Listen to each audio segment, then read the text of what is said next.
ingin menyampaikan kabar yang kurang mengenakan seperti yang sudah di-share di grup, bahwa seharusnya pemateri kita ada dua, yakni Syekh Maulud Sariri dari Maroko, namun qadarullah karena ada urusan yang mendadak dan tidak bisa ditinggalkan oleh beliau, untuk kali ini beliau tidak bisa hadir, namun akan hadir di sesi kedua. Tanggalnya kapan? Tanggalnya nanti akan diinfokan lebih lanjut lewat grup WhatsApp teman-teman. Nanti pokoknya stay tune aja di grup WhatsApp karena insya Allah beliau akan tetap mengisi di tanggal dan hari yang ditentukan. Sholawat serta salam senantiasa kita sanjungkan kehadiran junjungan kita Nabi Yuna Nabi Agung Muhammad Shallallahu Alaihi Wasallam. Semoga kita semua diakui sebagai umat beliau yang mendapatkan syafaatnya kelak di yaumil qiyamah. Amin, amin ya robbal alamin. Sebagai moderator, perkenankan saya untuk menyampaikan susunan acara teman-teman yang akan berjalan pada malam hari ini atau pada siang hari ini. Acara pertama pembukaan, dilanjutkan dengan acara yang kedua yakni pembacaan ayat-ayat suci Al-Quran. Acara yang ketiga sambutan PPI Maroko. Acara yang keempat pengenalan narasumber, dilanjutkan pemaparan materi oleh narasumber. Setelah pemaparan materi, kita melanjut pada acara tanya jawab, dilanjutkan dengan closing statement, doa dan juga penutup. Baiklah, agar waktu kita efektif dan tidak larut malam nantinya, marilah kita buka acara pada hari ini, webinar internasional PPI Maroko dengan mengangkat tema Al-Wasatiyah fit Tadayyun Bainal Masyriqi wal Maghrib dengan bacaan surah Al-Fatihah. Semoga acara berlangsung lancar dari awal hingga akhir tanpa halangan suatu apapun. Ala hadhihin niyah wa ala kulli niyatin salihah wa ala kulli ma nawa bihi salafun salih. Al-Fatihah.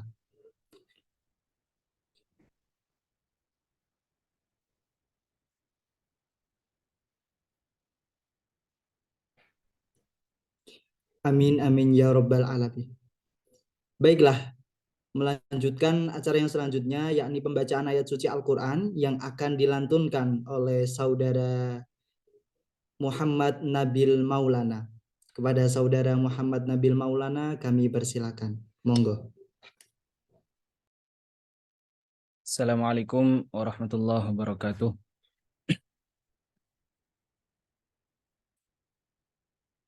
أعوذ بالله من الشيطان الرجيم.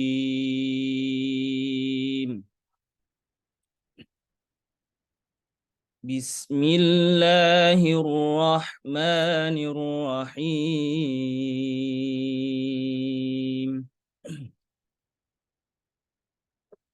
سيقول السفهاء من الناس ما ولاهم عن قبلتهم التي كانوا عليها قل لله المشرق والمغرب يهدي من يشاء إلى صراط مستقيم.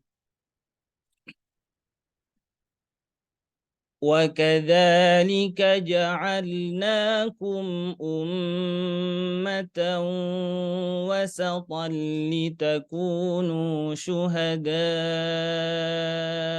على الناس ويكون الرسول عليكم شهيدا.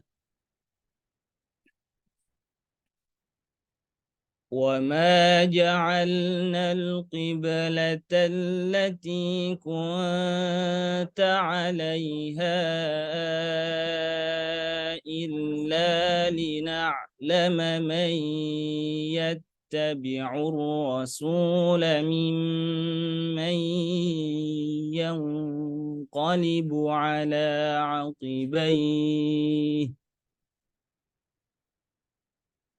وإن كانت لكبيرة إلا على الذين هدى الله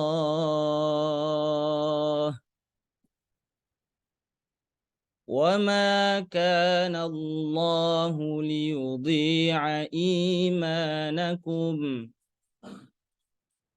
إن الله بالناس لرؤوف رحيم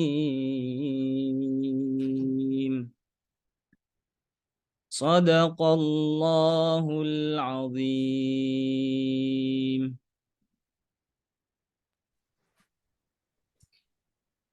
Terima kasih kami sampaikan kepada Saudara Muhammad Nabil Maulana. Memasuki acara yang selanjutnya yakni sambutan dari PPI Maroko yang pada kesempatan kali ini akan diwakili oleh Koordinator Departemen Pendidikan yang akan disampaikan oleh Muhammad Hanif Al-Fatih. Kepada Saudara Muhammad Hanif Al-Fatih kami persilakan. Monggo. Mohon izin, apakah suara saya terdengar? Ya, terdengar jelas. Terima kasih. Bismillahirrahmanirrahim. Assalamualaikum warahmatullahi wabarakatuh.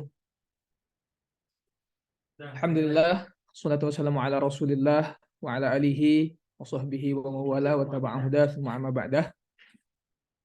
Yang kami hormati Dr. Haji Fahrudin Faiz, SAG, MAG. Salam hormat dari kami PPI Maroko, Dokter.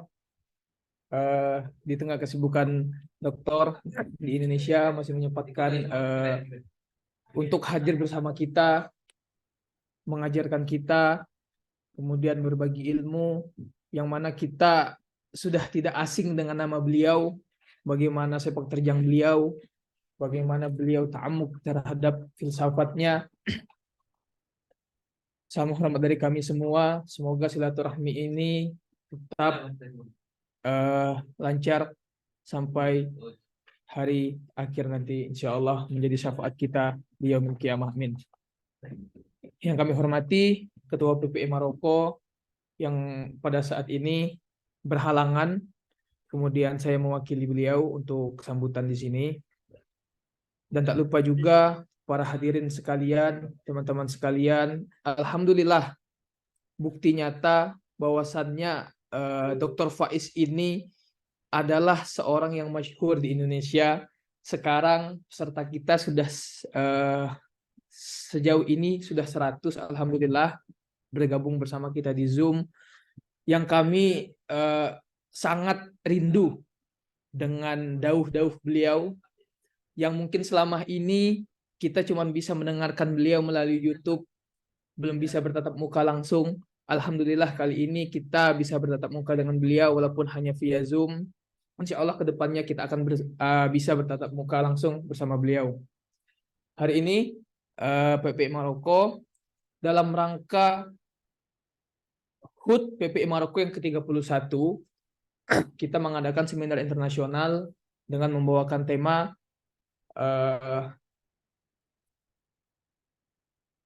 moderasi beragama, dinamika moderasi beragama di tanah Masyriq dan Maghrib. Karena awalnya webinar kita ini akan diisi oleh dua ulama besar, satu dari Indonesia dan satu dari Maghrib, dan qadarullah Syekh Maulud Sariri sebagai pembicara kedua dari Maroko. Beliau hari ini, kemarin kita dikabarkan ternyata beliau berhalangan hadir karena ada urusan keluarga yang mendesak. Dan insya Allah kita akan mengadakan dua sesi. Hari ini full kita bersama Dr. Faiz, dan kemudian di sesi kedua kita akan bersama Syekh Maulud Sariri, dan tanggalnya insya Allah akan kita sampaikan di grup. Kita mengangkat tema ini karena kita rasa kita sebagai anak-anak muda, sebagai penuntut ilmu, sebagai mahasiswa, sebagaimana kita di Indonesia adalah negara yang memiliki banyak agama, maka perlulah kita sebagai anak muda yang ujung tombak negara ini memiliki wawasan bagaimana loh kita bisa berinteraksi dengan teman-teman kita yang bisa kita bilang berbeda agama. Kemudian bagaimana kita bisa menerima satu sama lain. Bagaimana kita tidak saling menghardik, tidak saling mencaci, bagaimana kita benar-benar layak selayaknya kita seorang teman. Begitu. Karena seringnya kita itu menganggap kelompok yang berbeda dengan kita itu menganggap sebagai ancaman.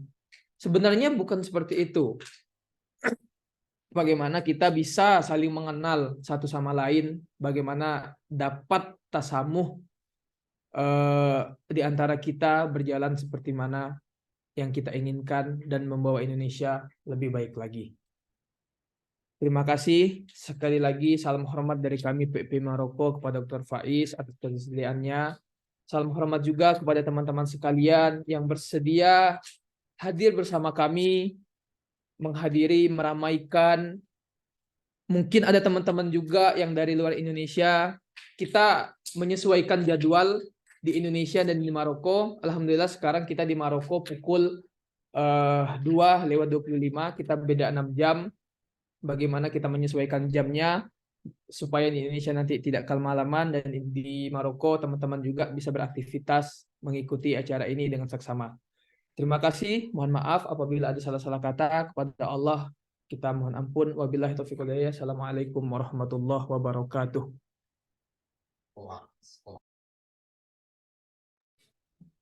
Waalaikumsalam warahmatullahi wabarakatuh. Terima kasih kepada Saudara Muhammad Hanif Al-Fatih. Selanjutnya, untuk mengantisipasi adanya peserta yang nanti keluar terlebih dahulu, kami berinisiasi untuk foto bersama dahulu, teman-teman. Jadi monggo untuk open cam, karena akan ada dokumentasi dari panitia. Silakan. Panitia yang men-screenshot boleh memberi aba-aba. Bisa open cam, teman-teman semuanya. Kapan lagi kan kita bisa foto bareng sama Dr. Faiz, Masya Allah. Sudah? 1, 2, 3. 1, 2, 3. Oke. Sudah panitia? Sudah memfoto? Sebentar Mas Valen, sebentar. Oke, sebentar teman-teman. Masih proses. Jadi bisa atur gaya dulu ya, biar fotonya maksimal ya. Kapan Mohon lagi bisa izin foto sama moderator. beliau? Mohon izin moderator, Ya. mungkin yang screenshot biar beliau yang kasih kode. Soalnya kita ada 5 slide. Oh, oke. Oke, Silakan. teman-teman. Ikuti aba-aba. 1, 2, 3. Oke, slide selanjutnya. 1, 2, 3. Oke. Selanjutnya 1, 2, 3.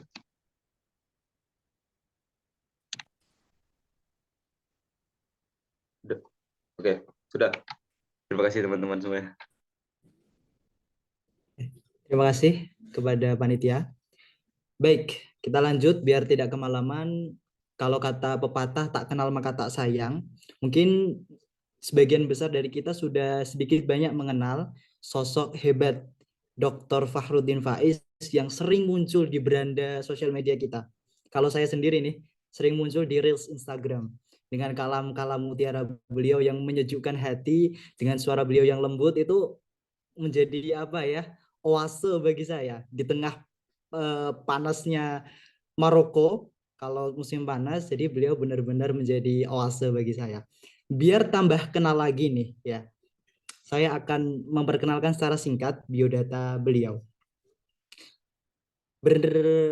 Beliau Dr. Fakhruddin Faiz, SAG MAG, lahir di Mojokerto 16 Agustus 1975. mengenyam pendidikan S1 sampai S3 di Universitas UIN Sunan Kalijaga Yogyakarta.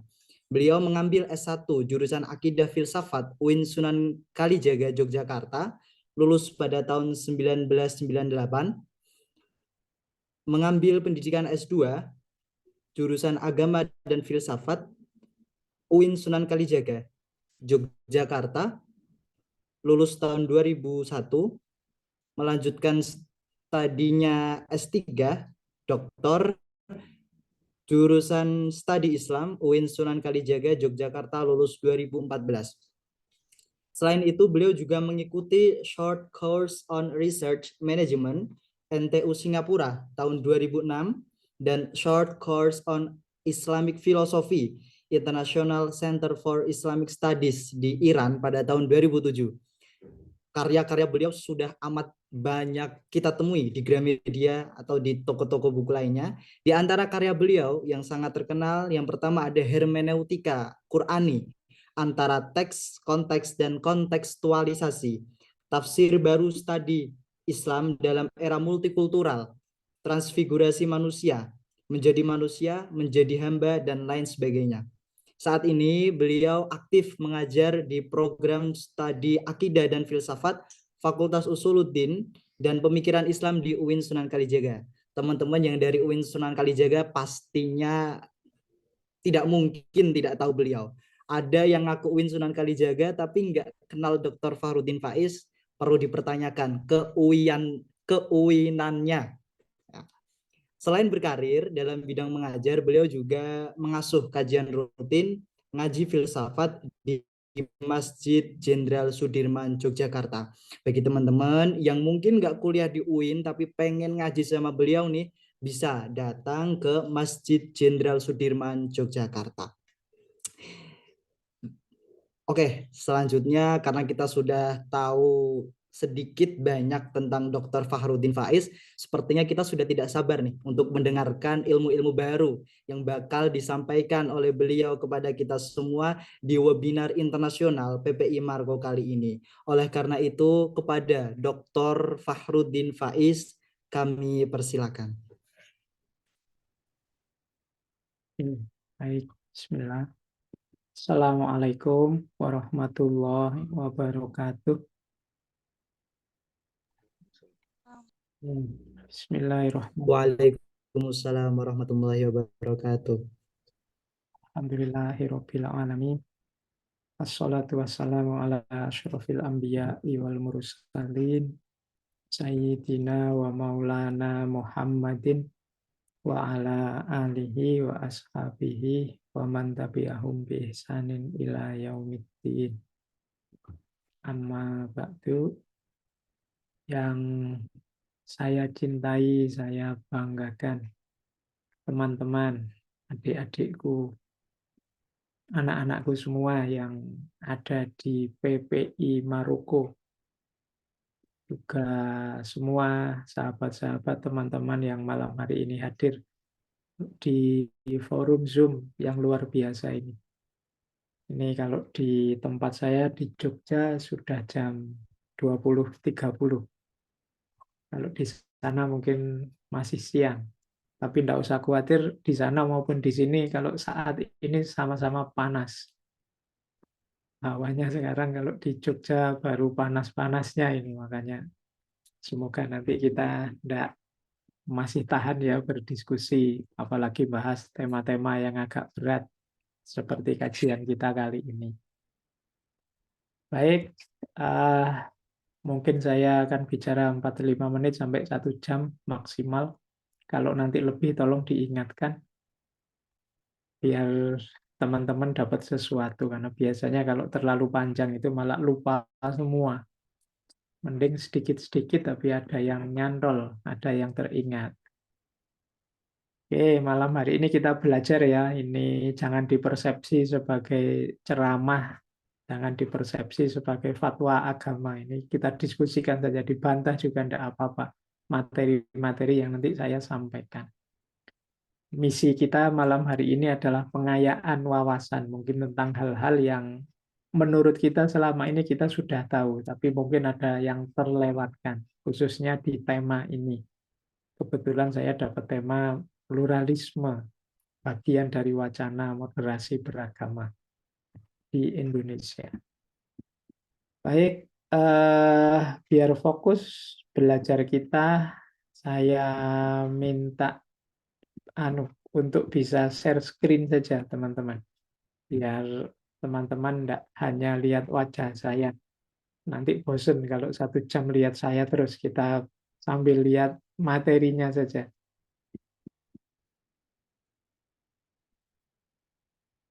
Baik, saya share ya. Terlihatkah screen dari saya? Sampun ya. Terlihat. Baik, bismillah, kita mulai. Ini kita belajar tentang, kalau dalam filsafat ini namanya faham. Jadi faham itu kadang orang menyebutnya satu bentuk mindset, cara berpikir. Orang menyebutnya pluralisme. Kita lihat nanti malam hari ini kita belajar pluralisme itu apa, kemudian sejauh mana dia berpengaruh untuk kehidupan berbangsa yang plural seperti di Indonesia ini. Yang pertama, mungkin teman-teman sering diminta untuk membedakan antara pluralitas dan pluralisme. Memang begitu faktanya. Jadi pluralitas itu keragaman. Kalau pluralisme itu paham atau mindset tertentu saat kita menyikapi keragam. Ini nanti urusan setuju tidak setuju nanti ya tentang paham ini. Tapi kita pahami dulu. Jadi ada beda memang antara pluralitas dan pluralisme. Kalau pluralitas kita tidak bisa menyangkal. Meskipun kita menyangkal pun ya faktanya hidup ini plural, beragam, macam-macam. Kita tidak bisa menolak ini, yang bisa kita terima ya, yang bisa kita lakukan hanya menerima fakta bahwa hidup ini plural. Nanti ada banyak ayatnya yang menyebut tentang keragaman dalam hidup ini, misalnya tentang syir'atan wa minhajan, qabaila, syu'uba wa qabaila dan lain sebagainya. Itu kan menunjukkan bahwa ya memang Al-Qur'an juga melegitimasi bahwa hidup ini plural.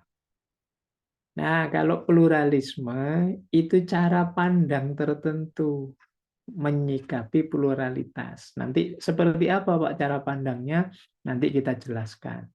Seperti apa sih cara pandang terhadap pluralitas yang disebut pluralisme itu. Karena nanti ada yang berbeda cara pandangnya. Baik, jadi ini asumsi awalnya kita pahami dulu, ada pluralitas, ada pluralisme. Kalau pluralitas tidak bisa kita bantah, kalau pluralisme mungkin ada di antara kita yang tidak setuju karena punya cara pandang yang berbeda. Lanjut. Ada istilah lain untuk menyebut pluralisme, yaitu doctrine of multiplicity. Doktrin tentang keragaman. Doktrin itu kan semacam ajaran-ajaran tentang keragaman. Ini biasanya lawannya monisme dan dualisme. Kalau monisme menganggap ya realitas ini hanya satu saja yang benar. Jadi tidak banyak, hanya satu. Kalau dualisme, dua saja yang benar. Jadi realitas itu terdiri dari misalnya kebaikan dan keburukan. Itu namanya doctrine of dualisme. Kalau yang satu saja, ya mungkin ada yang bilang bahwa yo hidup ini satu-satunya yang benar, satu-satunya yang sah, satu-satunya yang baik, itu yang versi saya ini pandangan monistik. Jadi ada pluralisme, ada monisme, ada dualisme. Ini kalau teman-teman ada yang belajar filsafat, ini nanti filsafat dasar. Jadi ketika teman-teman belajar ontologi, itu materi paling dasar itu kita diminta membedakan ada monisme, ada dualisme, ada pluralisme. Kalau monisme menganggap realitas itu hakikatnya satu, Misalnya teman-teman belajar dulu filsafat Yunani awal, itu kan ada yang bilang alam ini terdiri dari air, hakikatnya adalah air sumbernya.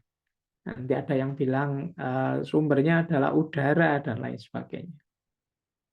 Kalau yang dualisme, hidup ini, realitas ini ada dua unsur.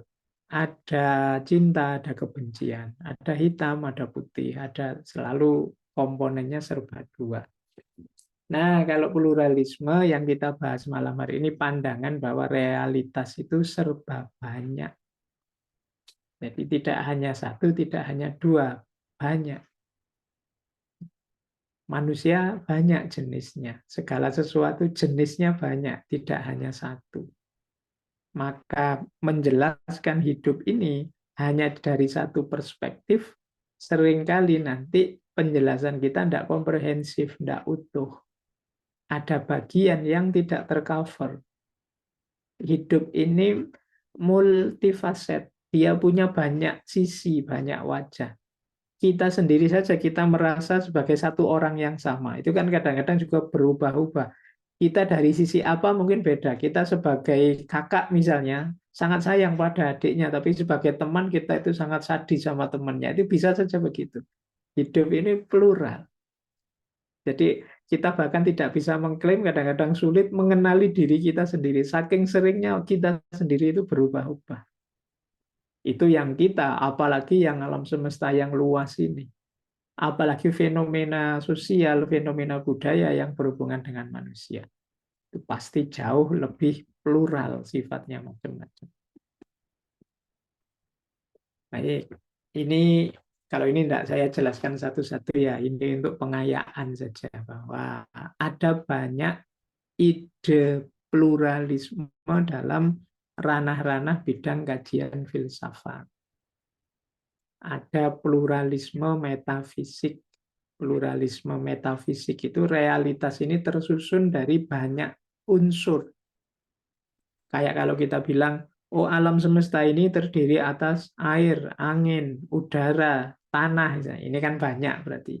Ini namanya pluralisme metafisik. Menganggap realitas itu bahannya banyak, tidak hanya satu. Ada pluralisme epistemologi. Pluralisme epistemologi itu tidak cukup kita hanya punya satu perspektif untuk memahami dunia ini. Karena dunia ini kompleks, plural, kita perlu punya banyak perspektif. Kadang-kadang ranahnya berbeda, kita perlu perspektif yang berbeda. Situasi berubah, ya kita perlu punya cara pandang yang berbeda. Sekedar ngobrol sama teman, itu kan kita juga harus pinter-pinter memainkan mindset, memainkan perspektif ini. Oh, ini saatnya saya serius karena dia ngomong serius. Oh, ini saatnya bergurau karena dia sedang bergurau. Ini kan kita harus pinter memainkan ini. Jadi perspektif kita terhadap sesuatu itu harus tidak kaku, tidak tunggal. Karena realitas ini sendiri sifatnya plural. Bahkan yang kita anggap pasti sekalipun kadang-kadang juga dalam situasi tertentu kita harus mau berkompromi, ternyata berubah. Nah, apapun itu, boleh nanti teman-teman nyari contoh sendiri ya, yang seolah-olah itu selalu begitu, tapi nanti pasti ada situasi tertentu yang dia tidak begitu. Kemudian ada pluralisme etika. Kalau ini jadi isu dalam filsafat moral, bahwa nilai-nilai moral itu sifatnya kontekstual, sesuai dengan lokalnya masing-masing. Yang kadang-kadang di tempat tertentu dianggap baik, tapi di tempat yang lain dianggap buruk. Nah, ini namanya pluralisme etika. Nanti ada pluralisme politik. Ini tidak perlu kita jelaskan kalau yang pluralisme politik, apalagi yang dari Indonesia, paling tidak sudah ngerti lah, banyak partai, banyak kelompok politik yang macam-macam. Dan yang terakhir, yang ini sering kontroversial, yaitu pluralisme agama. Fakta bahwa banyak agama itu mau tidak mau harus kita akui. Tapi bagaimana sih kita menyikapi keragaman agama? Nah, itu salah satu namanya sikap pluralis. Ya, nanti kita coba jelaskan sedikit, tapi saya tidak akan fokus ke sini karena harus lari ke Indonesianya. Baik, ini tipe-tipe pluralisme. Tantangannya apa sih pluralisme itu untuk hidup bersama bangsa Indonesia ini? Tantangannya biasanya karena macam-macam, biasanya rentan konflik. Kadang-kadang terjadi dominasi-dominasi. Yang kuat menjajah yang lemah, menang-menangan atas yang lemah. Yang punya kekuasaan, menang-menangan atas yang tidak punya kuasa. Itu namanya dominasi. Kadang-kadang ya minimal terjadi kompetisi, saling berlomba. Konflik, dominasi, kompetisi, ini saya sebut tantangan. Karena ya harus dijawab, harus direspon dengan tepat. Kalau tidak, keragaman yang ikhtilaf yang semula rahmat, dia bisa jadi sumber bencana. Kalau sikap kita keliru menyikapi keragaman tadi. Maka penting kita belajar tentang pluralisme ini yang berawal dari pluralitas tadi. Kita harus paham bagaimana mengelola konflik, bagaimana mengatasi mentalitas dominatif, menang-menangan, memposisikan diri sebagai satu-satunya yang punya kebenaran, kemudian yang lain ditindas. Nah, ini sifat dominatif. Ada lagi model kompetitif, pokoknya ingin unggul terus, ingin sukses terus, tidak mau saling membantu yang lain biar kalah saja, biar saya saja yang menang. Itu mental-mental kompetitif. Ini juga sering membahayakan hidup bersama di masyarakat yang plural. Baik, kita lanjutkan. Kalau ini di ranah epistemologi, ranah berpikir yang tadi ada pluralisme epistemologi tadi. Nah, untuk teman-teman paham seperti apa sih Pak positioningnya pluralisme kalau itu epistemologi, cara berpikirnya manusia itu ada yang jenisnya dogmatis, ada yang jenisnya skeptis, ada yang jenisnya relativis, ada yang jenisnya pluralis. Kalau dogmatis itu mengklaim satu-satunya yang benar ya pikiranku, ya pendapatku. Ini namanya dogmatis. Tidak bisa ditawar, yang lain salah semua. Ini pandangan dogmatis, harus versiku yang benar. Yang kedua, skeptis. Kalau orang skeptis itu tidak percaya ada kebenaran yang pasti. Semua kebenaran itu sifatnya harus dipertanyakan. Itu orang skeptis. Kadang-kadang kita menyebutnya orang yang ragu-ragu. Jadi kalau ini tidak yakin ada kebenaran. Kalau dogmatis, kebenaran itu hanya satu dan satu-satunya. Nanti ada relativis. Kalau relativis itu kebenaran itu sifatnya tergantung. Tergantung kelompok, tergantung konteks, tergantung dan lain sebagainya. Itu namanya relativis. Ya kita menyebut kebenaran itu relatif. Kadang-kadang ini memang rancu dengan yang pluralis. Kalau pluralis, dia menganggap kebenaran itu sifatnya menyebar. Jadi setiap orang meyakini kebenaran versinya masing-masing. Sesuai sudut pandangnya masing-masing.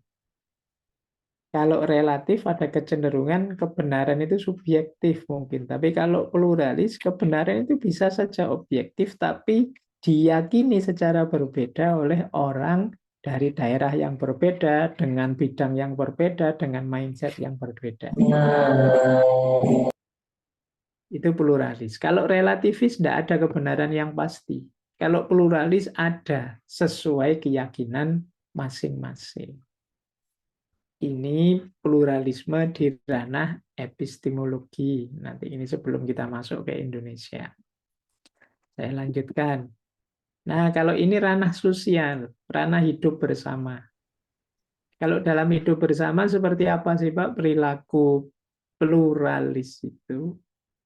Kalau dalam hidup bersama ada 3 perilaku. Ada perilaku eksklusi, yang kadang kita sebut eksklusif, tertutup. Ada perilaku asimilatif, asimilasi, dan ada perilaku pluralis. Ini nanti yang kalau ada yang tanya, di sini kelihatan nanti bedanya pluralitas dengan pluralisme. Ada orang yang memang menerima pluralitas, tapi dia merespon pluralitas secara eksklusif. Jadi dalam hidup bersama, yang benar itu hanya saya, maka yang lain harus keluar semua. Dia tidak cocok dengan saya. Ini namanya perilaku eksklusi. Iya, dia menerima ada yang berbeda, tapi dia tidak mau campur dengan yang berbeda. Hanya sayalah secara eksklusif dan kelompok saya satu-satunya yang benar. Ini namanya perilaku eksklusi. Nanti ada yang kedua, perilaku asimilasi. Kalau asimilasi, ini masih mau menerima yang lain, tapi yang lain harus manut saya, harus ikut aturan saya, harus mengikuti syarat-syarat dari saya. Ini perilaku asimilatif. Boleh jadi tetangga saya, jadi teman saya, hidup di circle saya, asal mengikuti mau saya, keinginan saya, aturan-aturan dari saya. Nah, ini asimilasi. Nah, kalau pluralis, ya seperti asimilasi tadi, yang lain boleh masuk, bisa hidup bersama, dan silahkan dengan kebenarannya masing-masing yang diyakini. Dan kita hidup bersama secara harmonis. Inilah yang disebut pluralis. Jadi yang membedakan dengan asimilasi dan eksklusi. Makanya tadi pluralitas saja masih belum. Orang masih keragaman. Tidak sekedar menerima keragaman. Itulah yang disebut pluralisme. Jadi kalau di ranah sosial ya positioningnya seperti ini. Saya lanjutkan. Oke, yang ini saya ambil beberapa teori dulu biar teman-teman paham dulu ya apa itu pluralisme. Ketika kita hidup bersama yang lain, yang berbeda, itu kan namanya kita berhubungan, berelasi dengan yang lain tadi. Ada 4 jenis hubungan dalam hidup bersama. Ada yang negatif, ada yang positif. 2 yang pertama cenderung negatif, tapi 2 yang terakhir itu positif. Ini untuk teman-teman lebih mudah pluralisme itu apa. Yang pertama yang negatif adalah kita berhubungan dengan yang lain dalam model konflik. Model konflik itu pokoknya yang lain harus kalah semua. Saya saja yang harus menang dan benar. Yang lain juga begitu, sayalah satu-satunya yang menang dan benar. Akhirnya terjadi konflik, saling menantang, saling ingin melenyapkan. Ini yang sering di masyarakat memicu problem-problem, masalah-masalah sosial yang tidak diinginkan. Itu karena standpoint konflik ini, sudut pandang konflik ini. Yang ada di pikirannya, pokoknya yang berbeda dengan saya harus dibasmi, harus dimusnahkan. Satu-satunya yang boleh ada hanya saya. Nah, itu yang sana juga begitu. Kalau kubu sebelah juga punya pikiran begitu, ya sudah. Akan pecah konflik, benturan. Ada standpoint kedua, model kedua, berhadapan dengan yang berbeda, yaitu membiarkan. Membiarkan ini maksudnya ya terserah kamu punya keyakinan apa, terserah kamu punya kebenaran apa, urusi saja kebenaranmu, urusanmu sendiri, saya tidak peduli. Ini membiarkan. Ya dari sisi menerima perbedaan ini sudah bagus. Tapi hati-hati perilaku cuek. Ini kan kalau pakai bahasa teman-teman yang masih muda kan kita menyebutnya cuek. Perilaku cuek itu kelihatannya kuat, tapi sebenarnya rentan. Rentan jatuh pada konflik. Jadi enggak kok Pak, saya enggak konflik, saya enggak ingin menghancurkan yang lain. Asal yang lain enggak nyenggol saya, aman deh. Nah, ini kan kelihatannya aman. Tapi ini mudah tersulut. Jadi mindsetnya tetap menganggap yang lain itu bukan aku. Yang lain itu berbeda. Kalau bisa ya menyingkir saja. Kalau mau aman di dekatku enggak usah macam-macam. Kalau macam-macam tak sikat nanti. Nah ini gaya kedua, membiarkan, sudah cuek, tidak saling ganggu, tidak saling sentuh. Asal tidak ganggu saya, aman dia, Pak. Tapi kalau berani nyenggol saya, wah, ini gaya kedua, masih negatif. Kelihatannya aman, tidak ada apa-apa. Tapi begitu pecah konflik, akan sangat luar biasa. Karena selama ini kita tidak menata mindset kita untuk hidup bersama. Kita hanya waspada agar tidak diganggu saja. Yang ketiga, ada aspek ta'aruf, tafahum, saling memahami. Jadi tidak sekedar hidup bareng bersama, dekat, tapi juga saling memahami. Ini lebih positif dalam hidup bersama. Saling memahami itu berarti, oh kamu bagaimana, aku bagaimana.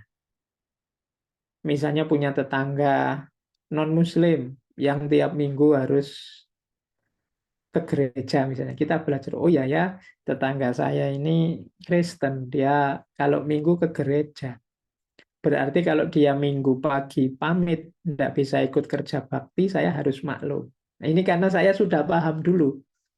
Itu gunanya saling memahami. Tapi kalau kita tidak mau saling memahami, ya kita tidak tahu apa-apa tentang mereka. Begitu misalnya mereka diajak kerja bakti minggu pagi, kok nggak datang, ya kita terus marah-marah. Dasar orang non-muslim, nggak mau nyampur, nggak mau kerja bakti untuk masyarakat. Ini lahir karena kita nggak paham. Maka tafahum, ta'aruf, itu kan bahkan juga merupakan perintahnya Al-Quran. Wa ja'alnakum syu'uba wa qabail lita'arufu.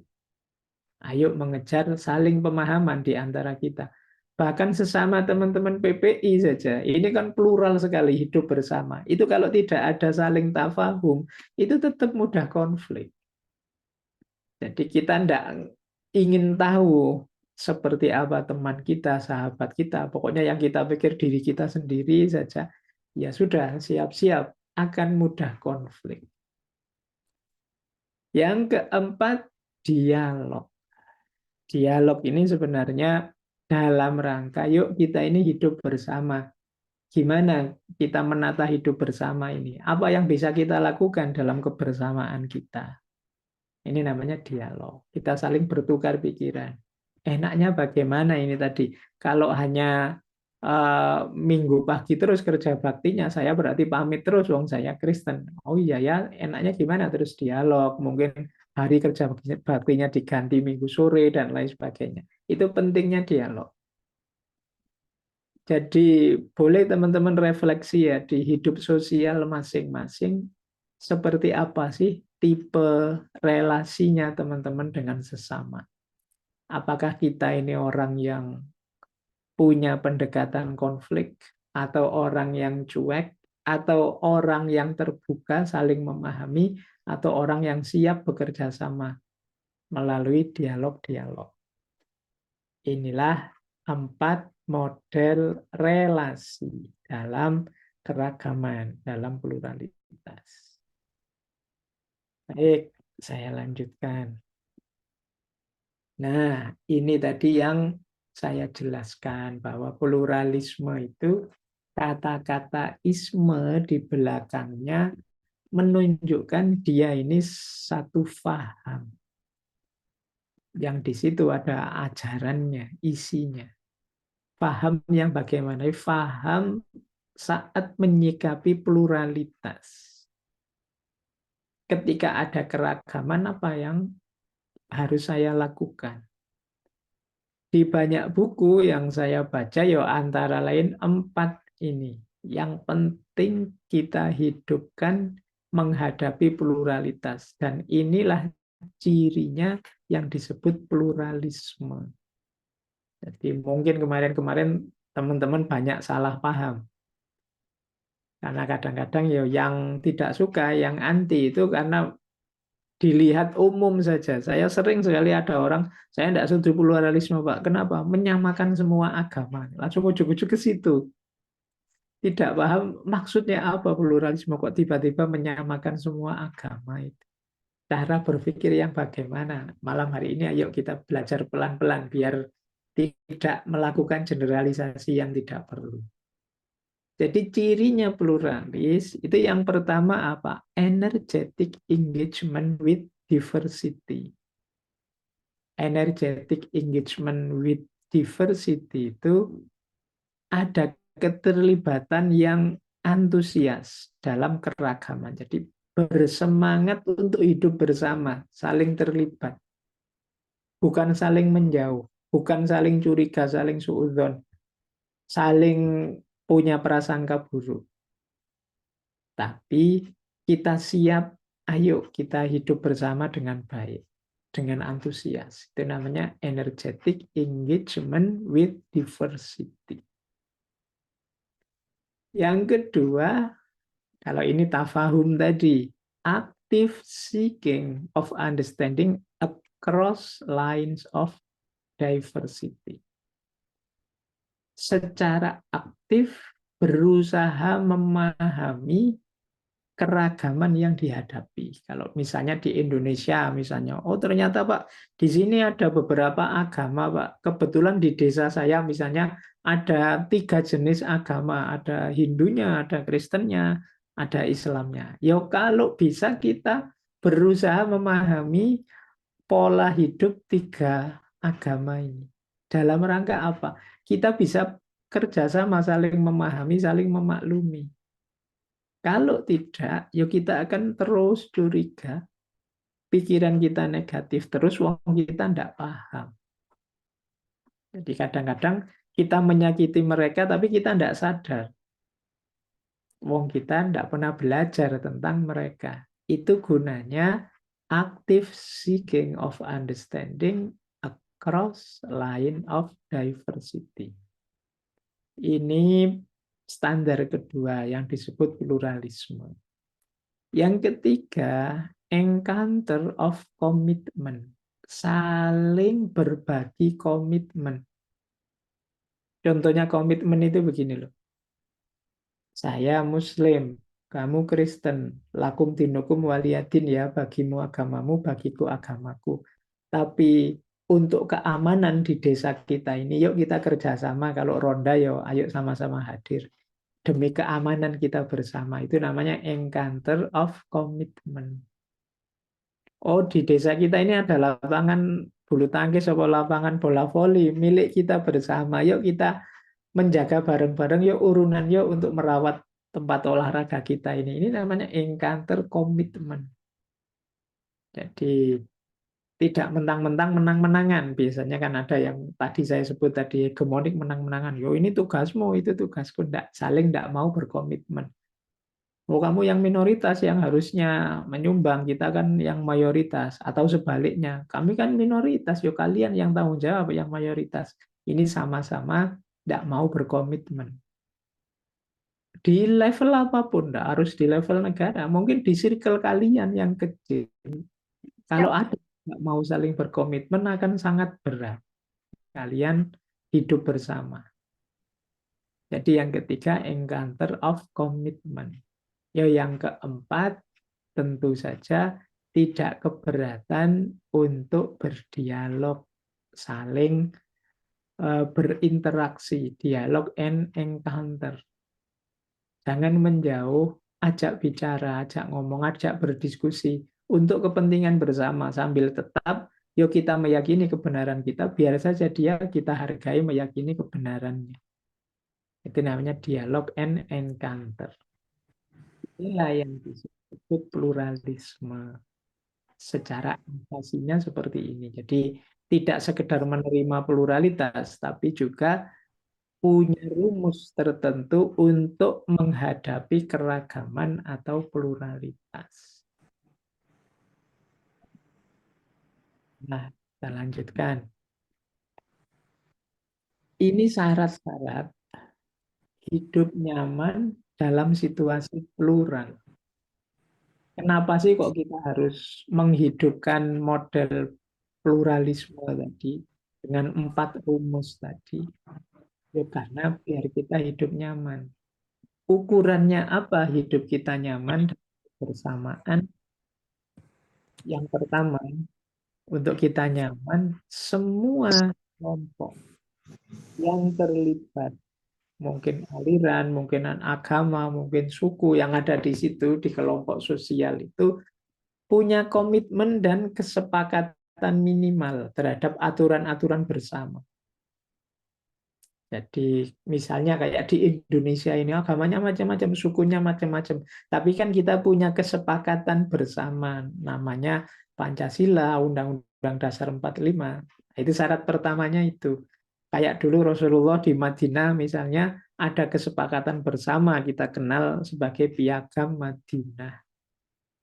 Ini lebih memudahkan karena manusia itu kadang-kadang terbawa pengaruh oleh perasaannya, oleh pikirannya. Sehingga terus harusnya melakukan A malah melakukan B. Maka yang memandu jangan orang per orang, tapi ada kesepakatan, aturan bersama yang disepakati. Yang itu nanti kalau ada apa-apa, ayo kembali ke aturannya, kesepakatan kita gimana. Jadi Rasulullah itu kalau ada orang melanggar dihukum meskipun Muslim. Kalau ada kasus Muslim Yahudi, tidak mesti Muslim yang menang. Tapi kalau memang Yahudinya yang berkhianat, ya dihukum. Kan ada yang sampai diusir, dieksekusi karena menyalahi kesepakatan bersama. Jadi syaratnya hidup nyaman dalam kebersamaan itu ada komitmen dan kesepakatan bersama. Yang kedua, dasar hubungannya, dasar interaksinya itu toleransi dan saling memahami. Saling menghormati, mutual respect. Kalau ini tidak perlu saya jelaskan, teman-teman sudah paham pentingnya mutual respect. Saya menghargaimu, engkau juga harus menghargaiku. Ini jadi kunci kenyamanan hidup. Kalau orang-orang sekeliling kita tidak menghargai kita, kita pun tidak menghargai mereka, hidup ini akan sangat berat. Yang ketiga, ruang publiknya sehat, komunikasinya terbuka. Ruang publik itu ruang hidup bersama. Jadi tidak ada yang dominan, tidak ada yang menang-menangan, tidak ada yang satu menzalimi yang lain atau yang satu kelompok menjajah kelompok yang lain. Tidak ada yang seperti itu, namanya ruang publiknya sehat. Kenapa di ruang publik? Kalau di ruang privat sih suka kita saja, monggo. Di ruang privat pribadi kita, misalnya kita maki-maki tetangga kita kan tidak masalah. Di kamar kita sendiri tidak ada yang tahu kok. Itu kan ruang privat namanya. Tapi kalau di ruang publik, tidak bisa. Ruang publik harus sehat. Kita pastikan bahwa di ruang publik tidak ada yang terjajah, tidak ada yang menjajah. Di ruang publik setiap orang bebas berkomunikasi, menyampaikan aspirasinya. Tidak ada yang mulutnya dibungkam, tidak ada yang dipaksa ini itu.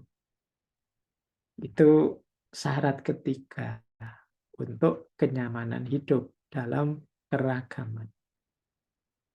Yang keempat, tidak boleh ada legalisasi atas kekerasan, pemaksaan, penjajahan, dan lain sebagainya dalam bentuk apapun. Jadi tidak boleh bikin aturan yang secara sengaja menyakiti satu kelompok dan menguntungkan kelompok yang lain. Ini namanya legalisasi hegemoni, legalisasi penjajahan, atau bikin undang-undang yang memperbolehkan kekerasan misalnya. Nah, ini merusak nanti hidup bersama. Maka 4 hal ini jadi dasar. Kalau teman-teman sudah melihat ada indikasi 4 ini dalam hidup bersama, insya Allah hidup kita akan nyaman dalam perbedaan. Karena kan yang penting kan itu, kita bisa menikmati perbedaan hidup bersama. Toh tadi keragaman dan perbedaan itu kan takdir sunnatullah, ketetapannya Allah. Kita tidak bisa bantah kalau hidup ini plural. Baik, ini saya singgung sedikit ya. Ini banyak orang salah paham terhadap pluralisme agama. Ini sebelum masuk ke Indonesia. Pluralisme agama ya persis sama rumusnya dengan rumus sebelumnya tadi. Meskipun ini objeknya agama. Bahkan pluralisme agama itu menyamakan semua agama. Loh, kalau semua agama disamakan namanya bukan plural tapi tunggal. Plural itu mengakui agama-agama itu berbeda-beda, tapi dihargai. Jadi banyak orang anggapnya pokoknya kalau pluralisme ya menyamakan semua agama. Enggak sampai ke titik itu. Kalau menyamakan semua agama berarti terus agama-agama itu hanya satu, enggak banyak. Buktinya masih plural, masih banyak kan, berarti masing-masing masih ada bedanya dengan cirinya sendiri-sendiri. Maka pluralisme itu kalau itu ciri dan pentahapannya. Pertama-tama, paham pluralisme agama itu menerima agama yang lain, keyakinan yang lain yang berbeda. Kalau kita tidak menerima juga berat karena sunatullahnya begitu. Yang kedua, ya Al-Quran juga kan sudah banyak ngomong. Lakum dinukum waliyadin itu kan menunjukkan eksistensi agama yang lain diakui. Meskipun ya agamamu, kalau agamaku ya agamaku. Jadi pengakuan terhadap yang berbeda. Penerimaan bahwa ya memang hidup ini ada macam-macam. Yang kedua, dalam pluralisme agama ada penekanan untuk lebih fokus pada kesamaan di antara kita. Kalau ada bedanya, yuk kita saling menghargai. Kita banyak loh samanya, kita sama-sama orang beriman. Nah, perasaannya orang beriman itu yuk mungkin mirip-mirip saja perasaannya, mungkin objek keimanannya bisa beda-beda sesuai yang diyakini. Tapi kan perasaannya sama. Sama-sama kalau dilecehkan kita marah misalnya. Yo kalau gitu jangan melecehkan keimanannya orang lain. Nah, kita ada banyak kesamaan. Tapi bedanya kan ada, Pak, kita. Ya pasti ada, makanya itu disebut plural. Macam-macam. Terhadap yang berbeda kita menghargai. Jadi ayo kita hargai yang berbeda. Kalau bisa naik kelas lagi, tidak sekedar menghargai perbedaan, tapi kita juga bisa bekerja sama. Kita bisa bersama-sama, diawali dari saling memahami, kemudian saling bekerja sama, menghasilkan hal-hal yang produktif. Kalau istilahnya dari koeksistensi menuju proeksistensi. Koeksisten itu hidup bersama. Proeksisten itu tidak sekedar hidup bersama, tapi hidup bersama yang produktif. Kebersamaan kita menghasilkan banyak hal yang positif, yang produktif. Jadi meskipun kita berbeda, meskipun ada hal prinsip yang saya dan kamu beda, tapi dalam mengelola hidup bersama kita tidak hanya bisa saling menerima, tapi juga bisa saling produktif, saling bekerja sama. Kebersamaan kita melahirkan ini, melahirkan itu, melahirkan tempat sampah bersama, melahirkan jembatan penyeberangan hasil urunan kita bersama, dan lain sebagainya. Itu namanya proeksisten. Baik, jadi ini saya masih mengantarkan apa itu pluralisme. Belum masuk ke konteksnya Indonesia. Saya percepat biar sebentar lagi selesai. Sudah hampir 1 jam. Nah, sekarang kita masuk ke Indonesia. Ini jangan lupa juga 4 ini dulu sebelum ke Indonesia. Masih ada penghalangnya. Ini teman-teman PPI semoga sudah paham bedanya 4 hal ini. Ada prejudis, ada etnosentris, ada stereotip, ada diskriminasi. Ini kalau dalam bahasa agama, 4-4-nya kezoliman. Kalau kita melakukan ini, kita tidak adil pada yang lain. Yang pertama, apa? Prejudis. Prejudis itu sikap perilaku kita yang tidak adil didasarkan asosiasi dia terhadap kelompok tertentu. Itu prejudis. Wah, yang dia lakukan itu amalannya kelompok ini itu. Wah, kalau kelompok itu mesti. Nah, ini kita tidak adil, kita tidak tahu benar, masih mengira-ira, sudah menganggap dia jelek. Itu namanya prasangka, prejudice.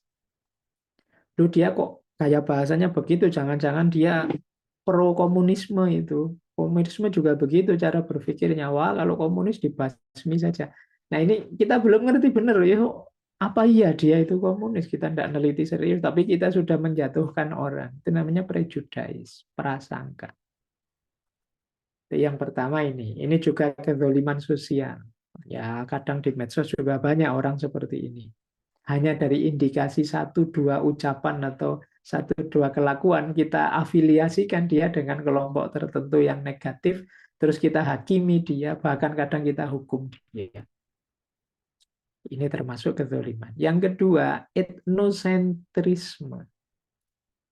Etnosentris ini menganggap satu kelompok atau satu budaya, satu etnis, satu golongan sebagai lebih tinggi atau lebih baik dari yang lain.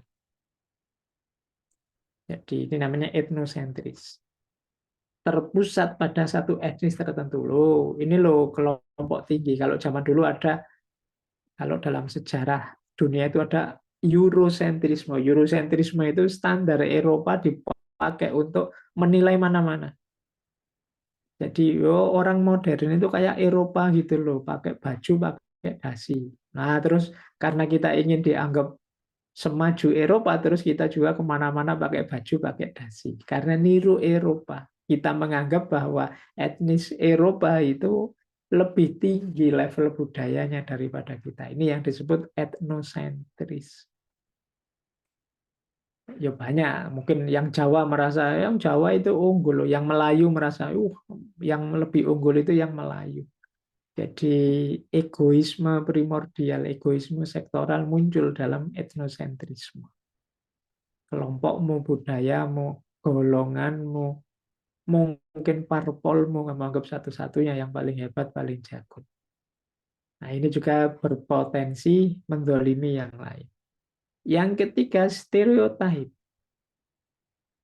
Jadi stereotip itu melihat sedikit dianggap sudah mewakili semuanya.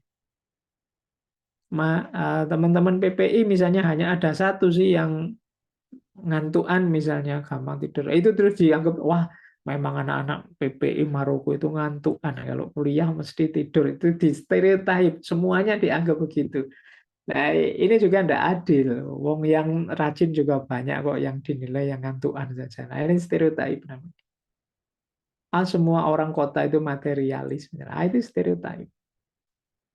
Kalau anak pesantren itu biasanya kuper. Itu stereotip juga. Wong yo banyak lulusan pondok yang lebih ganas daripada yang tidak pernah pondok. Tidak harus stereotip bahwa dia kuper. Ini namanya stereotip. Itu juga tidak adil menghadapi keragaman. Apalagi yang terakhir itu, diskriminasi.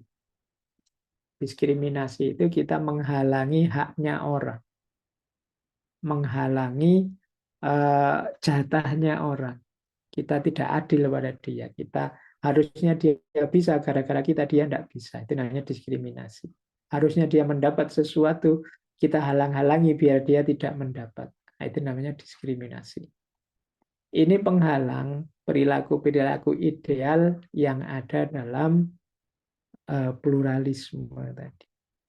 Ini ya sederhananya pluralisme itu mengajarkan kita bagaimana hidup bersama yang nyaman dan aman dalam keragaman tanpa harus mengorbankan keyakinan kebenaran kita, tanpa harus menggadaikan yang kita anggap benar dan lain sebagainya. Karena dalam rumusnya pluralisme, kita ditoleransi punya keyakinan apa saja, punya pandangan kebenaran apa saja, tapi juga diminta menerima kalau ada orang lain punya cara pandang yang berbeda.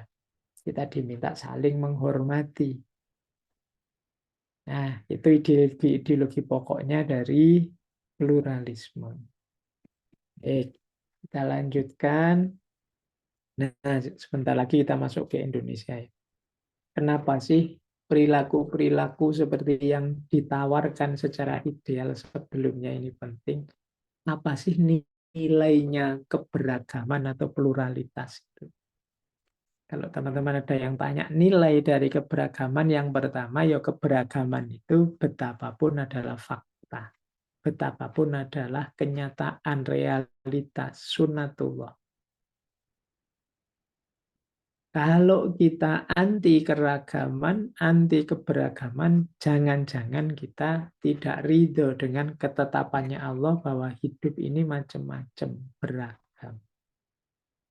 Jadi berhadapan dengan pluralitas, kita ketemu nilai penerimaan dan keridhoan terhadap ketetapannya Allah. Bahwa secara niscaya, secara sunatullah, hidup ini memang beragam. Yang kedua, keragaman bisa jadi aset atau modal. Ini nanti di antara rahasia kenapa ikhtilafu ummati itu rahmah. Dengan misalnya kita ini beda-beda, kita itu punya modal banyak. Contohnya begini loh. Misalnya ada teman kita yang satu pinter HP, yang satu pinter masak, yang satu pinter bahasa Inggris, yang satu pinter fisika. Ini kan macam-macam kepinterannya. Ini kan modal kita semua. Kalau kita ada misalnya HP kita rusak, wah saya punya teman yang pinter ngurus HP. Nah kita punya modal teman yang pinter ngurus HP. Nanti mungkin urusan memasak, wah saya ada teman yang pinter masak, kita bisa minta bantuan dia kalau masak-masak besok.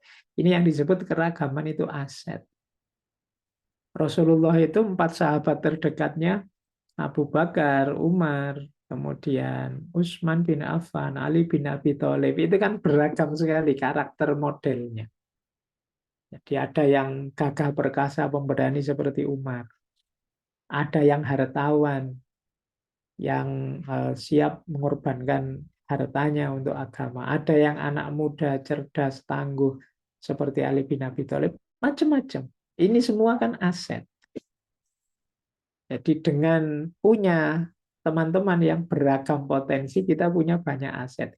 PPI ini mungkin kalau dicermati aset yang luar biasa banyak, mungkin besok akan menguntungkan untuk bangsa kita. Kalian adalah aset, kalian adalah modal dalam keunikan kalian masing-masing. Yang pasti saja beragam. Yo aset nanti berhubungan dengan power. Kita tambah kuat karena kita ini beragam. Bayangkan kalau kita hanya satu bidang bisa semuanya pinter filsafat, itu kacau sudah hidup ini. Hanya satu bidang yang dikuasai semuanya. Nanti urusan per-HP-an, nanti urusan masak-memasak, urusan ndak ada yang ngurusi sudah. Wong semua bisanya filsafat. Akhirnya kalau HP-nya rusak ya minta tolong orang luar. Minta tolong yang lain yang bukan circle kita. Berarti kitanya sendiri tidak berdaya. Di situ rahasianya keragaman itu kekuatan sebenarnya. Dengan kita beragam, selain ada aset besar, kita juga powerful. Yang keempat, keragaman itu adalah arena. Arena itu medan perjuangan kita. Disitulah kreativitas kita, akal budi kita ditantang.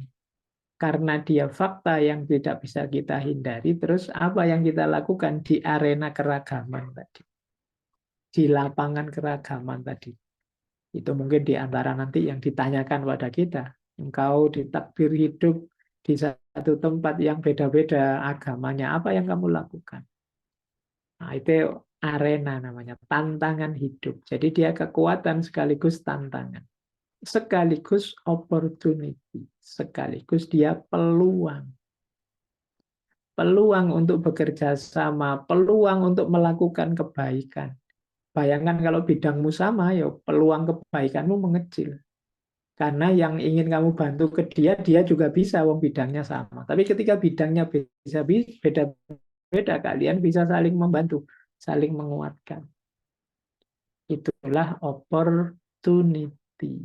kesempatan. Jadi kalau ada yang tanya apa sih maknanya keberagaman, sejauh mana dia penting dan bernilai, keberagaman itu sunatullah, keberagaman itu aset, modal dalam kehidupan kita. Dia juga kekuatan, tantangan, dan kesempatan.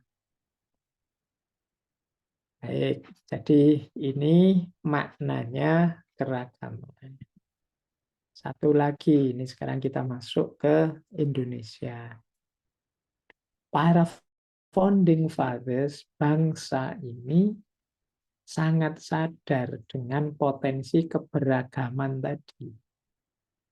Itulah mengapa hidup bersama kita di Indonesia ini sejak zaman nenek moyang kita dulu, bahkan sebelum Indonesia merdeka, masih zaman kerajaan-kerajaan, banyak sekali prinsip-prinsip yang nuntun kita untuk menerima dan menyikapi keragaman secara pas. Misalnya di lambang negara kita ada semboyan Bhinneka Tunggal Ika. Kalimat ini yang dari kitab Sutta Soma itu kan jauh sebelum Indonesia lahir, kalimat ini sudah ada, sudah lahir.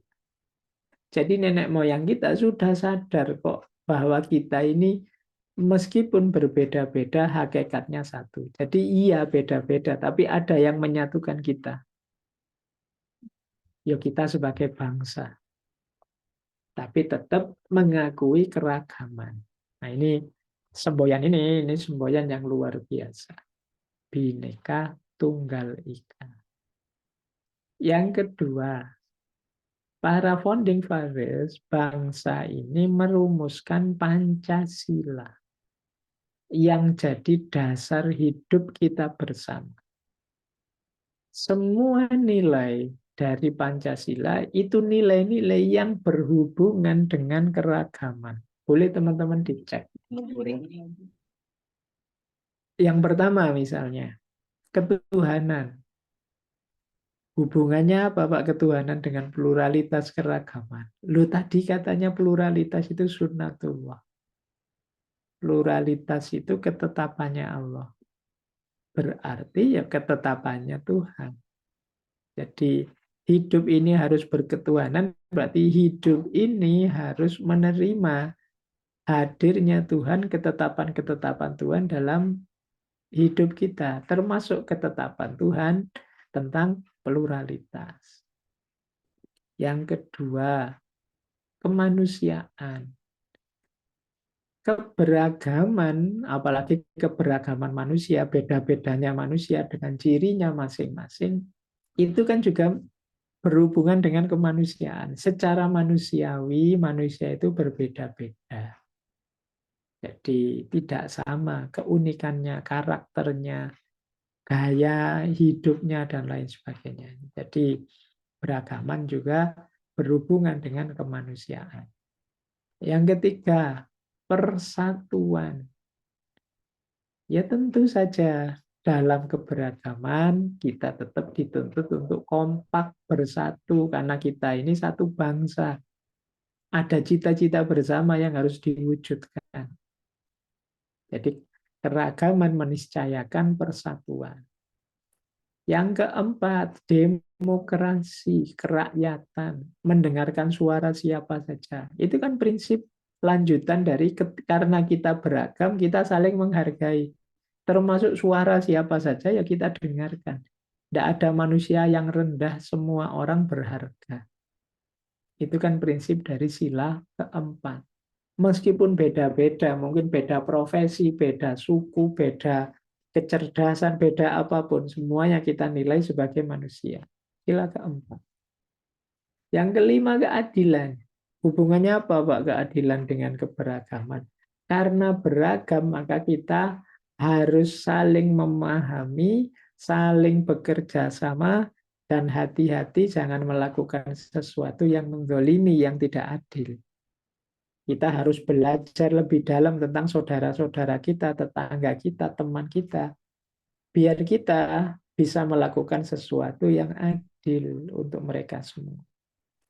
Jadi prinsip Pancasila dirancang oleh founding father kita itu sebenarnya sangat berkait dengan kesadaran hidup bersama. Terakhir, ini menarik. Ada istilah gotong royong. Ini kan teman-teman berasal dari seluruh daerah, hampir seluruh Indonesia lah ada malam hari ini, bahkan internasional. Tapi coba cek di daerah teman-teman masing-masing, apa istilah yang mewakili kata gotong royong. Itu setiap daerah ada sudah. Gotong royong yang kerjasama, kerja bersama di tengah masyarakat. Itu karena saya pernah melakukan penelitian di setiap daerah itu ada sendiri-sendiri gotong royong itu. Ini kekhasan kita. Orang bergotong royong itu kan diawali dari situasi bahwa kita ini beda-beda, tidak sama. Makanya kita perlu bergotong royong saling membantu sesuai kapasitas, sesuai kemampuan kita masing-masing. Jadi bangsa Indonesia sudah menempatkan beberapa dasar, beberapa pilar untuk menyikapi hidup yang plural tadi, hidup yang beragam tadi. Yo, antara lain Bhinneka Tunggal Ika yang merupakan semboyan kebangsaan kita. Pancasila yang karakternya sangat dekat dengan keragaman, juga dasar inti karakter keindonesiaan yang namanya gotong royong. Nah, itu sampai di titik ini sebenarnya ya kita patut bersyukur bahwa nenek moyang kita dulu sudah sadar akan potensi dari keragaman atau pluralitas. Sudah secara tidak langsung mengajarkan pluralisme, mengajarkan hidup bersama secara positif. Dan faktanya, ya nanti teman-teman bisa melihat langsung ke daerahnya masing-masing.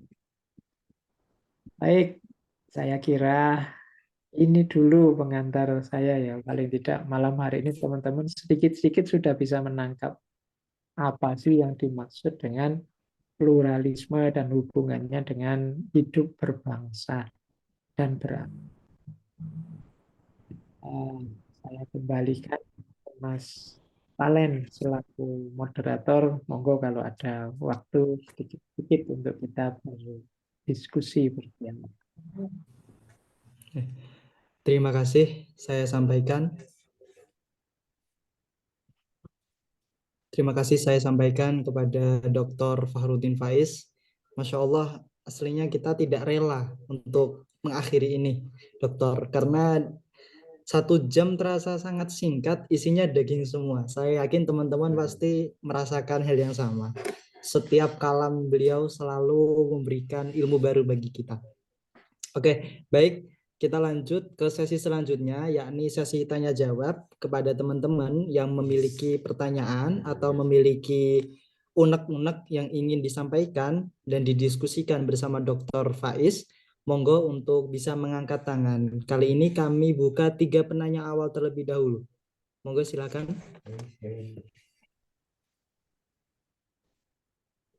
Oke, di sini sudah ada 2. Ada Mik dan Nasiha Ulia, tambah 1 Rizky Aulia. Oke, kita stop dulu. Nanti kalau masih ada waktu kita lanjut ke pertanyaan selanjutnya. Monggo silakan yang pertama atas nama MIK. Mik, Ya. monggo. Bismillah, perkenalkan nama saya Mik Rafiq dari Palembang, Ustaz. Ya, saya mau bertanya Ustaz terkait pluralisme dan juga relativisme. Menurut penuturan Ustadz tadi bahwasannya pluralisme itu kebenarannya menyebar, kebenarannya pasti tapi sesuai keyakinan masing-masing. Adapun relativisme nggak ada kebenaran yang subjektif. Pertanyaan saya Ustadz, apakah seseorang yang menganut teori relativisme ini bisa dihukumi juga dengan seseorang yang menganut pluralisme? Apakah keduanya ini memiliki satu kesatuan atau berbeda, Ustadz? Dan kalau misalnya berbeda, bagaimana Ustadz cara membedakan antara pluralisme dan juga relativisme? Sedangkan dalam pengertiannya, keduanya sama-sama menganggap bahwa kebenaran itu adalah sesuatu yang subjektif, tergantung perspektif dari setiap orangnya. Begitu Ustadz pertanyaan saya. Syukran. Oke, terima kasih kepada Mas Muhammad MIK tadi ya. Siapa tadi namanya, Mas? Saya nggak pakai Muhammad, Bang. Mikrofik. Iya, Mikrofik. Ya. Mikrofik. Oke. Oke. Lanjut kepada di sini ada Mbak Nasiha Ulia. Monggo untuk menyampaikan pertanyaannya. Baik, terima kasih. Sebelum menyampaikan pertanyaan, mengucapkan apresiasi kepada teman-teman PPI yang sudah memfasilitasi diskusi kali ini, dan saya senang banget bisa berada dalam satu forum dengan Pak Farudin Faiz ya. Saya biasanya nonton di YouTube aja, Pak. Alhamdulillah hari ini bisa ketemu. Pertanyaan saya gini, Pak. Saya mengamati gitu ya di sekitar saya gitu. Ada juga beberapa cerita di sosmed lah gitu.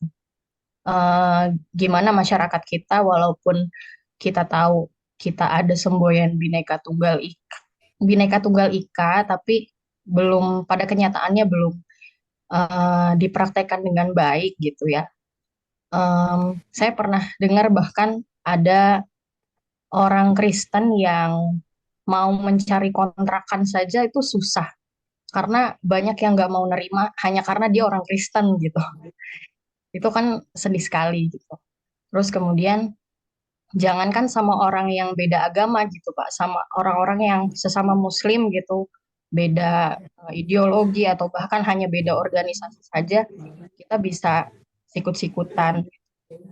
Terus juga kan kita tahu banyak fenomena kaum minoritas yang didiskriminasi gitu di berbagai belahan dunia, misalnya orang-orang Uighur gitu, atau bahkan ya kita lihat bagaimana sikap orang-orang non-Muslim di sana memperlakukan kita yang menjadi non-Muslim di luar negeri gitu ya.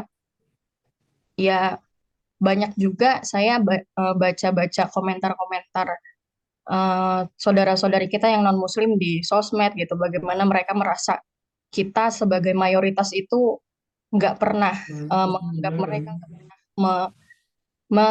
memperlakukan mereka dengan sama lah, seperti kita memperlakukan teman-teman seagama. Bahkan saya juga pernah baca salah satu jurnal ilmiah yang membahas tentang kehidupan orang-orang Kristen Koptik di Mesir pada zaman dinasti Fatimiyah gitu. Bagaimana dinasti Fatimiyah itu kan ideologinya Syiah, Islam Syiah gitu. Lalu orang-orang Kristen Koptik di Mesir itu yang pada dasarnya adalah ahlu dhimmi gitu, orang-orang ahlu dhimmah yang mereka sepakat untuk untuk bisa hidup damai bersama orang-orang Muslim lainnya di bawah kekuasaan kekhalifahan Muslim dengan membayar jizyah misalnya, tapi mereka juga pada kenyataannya ternyata dianggap sebagai kaum atau masyarakat kelas 2 gitu, yang akhirnya banyak membuat mereka merasa, oh ya udahlah jadi orang Muslim aja supaya bisa diperlakukan sama dengan orang Muslim gitu, dari pelayanan masyarakat misalnya, atau bahkan sampai ke aspek keadilan itu sendiri gitu Pak. Nah pertanyaan saya adalah, apakah memang dalam kehidupan kita yang sangat beragam ini, dengan ada kaum mayoritas dan minoritas itu akan selalu seperti itu gitu Pak, polanya, bahwa kaum minoritas itu selalu berada di bawahnya mayoritas gitu, atau ada nggak sih Pak solusinya sebenarnya buat hal itu gitu. Sekian pertanyaan saya, terima kasih Pak.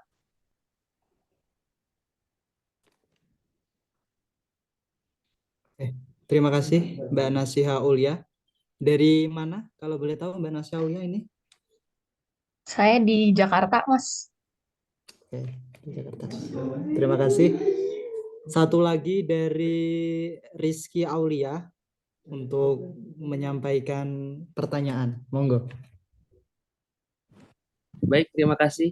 Terima kasih kepada moderator atas kesempatannya. Saya kira singkat saja karena sepertinya Ustadz Faiz sudah menerima banyak sekali pertanyaan. Sebelumnya saya Rizky Aulia, saya sedang belajar di Mesir, di Al-Azhar Kairo.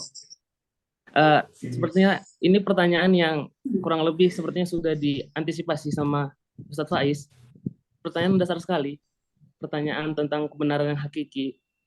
Pertanyaannya itu bagaimana Ustadz Faiz menghubungkan ayat lakum dinukum waliyadin dengan ayat innad dinallahi indallah Islam yang kita tahu di surah Ali Imran. Karena tadi Ustadz Faiz mendeklarasikan bahwa agama itu pada dasarnya mengatakan bahwa memang agama di dunia ini beragam.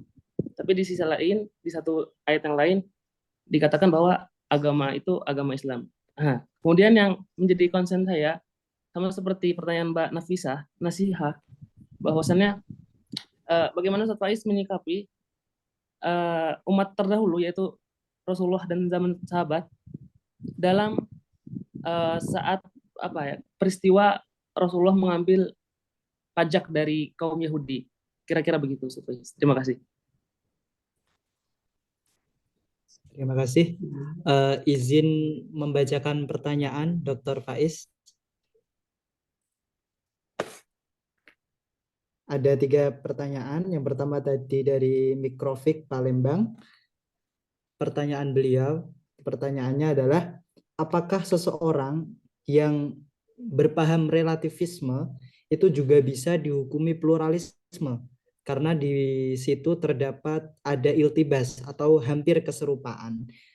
Kalaupun tidak, bagaimana cara kita bisa membedakannya antara orang yang berpaham relativisme dan juga pluralisme? Mau langsung dijawab atau dibacakan semua dulu, Dokter? Saya jawab dulu saja singkat-singkat semuanya. Oke, silakan. Baik, yang pertama untuk Mas Mikrofik tadi ya sederhananya bedanya pluralisme dan relativisme. Relativisme itu kalau ada orang tanya misalnya begini, ini benar enggak? Enggak mesti. Kalau itu benar enggak mesti. Jadi semua kebenaran tidak pasti. Tergantung. Itu relativisme. Tapi kalau pluralisme, ini benar enggak? Iya benar bagi yang meyakini. Kalau itu benar, iya bagi yang meyakini itu juga benar. Itu bedanya antara pluralisme dan relativisme. Jadi kalau di relativisme tidak ada kebenaran yang pasti. Setiap kebenaran sifatnya tergantung, sifatnya relatif. Sementara kalau di pluralisme ya ada, kebenaran itu ada. Cuma sifatnya banyak. Setiap orang meyakini sesuai yang dia pahami, sesuai yang kesejarahan masing-masing. Jadi itu untuk memudahkan membedakan antara kebenarannya pluralisme dan relativisme. Yang satu tidak ada, tapi yang satu ada, hanya saja beda-beda dan banyak. Oke. Baik, saya kira itu, Mas Mikrofik. Terima kasih Dr. Faiz.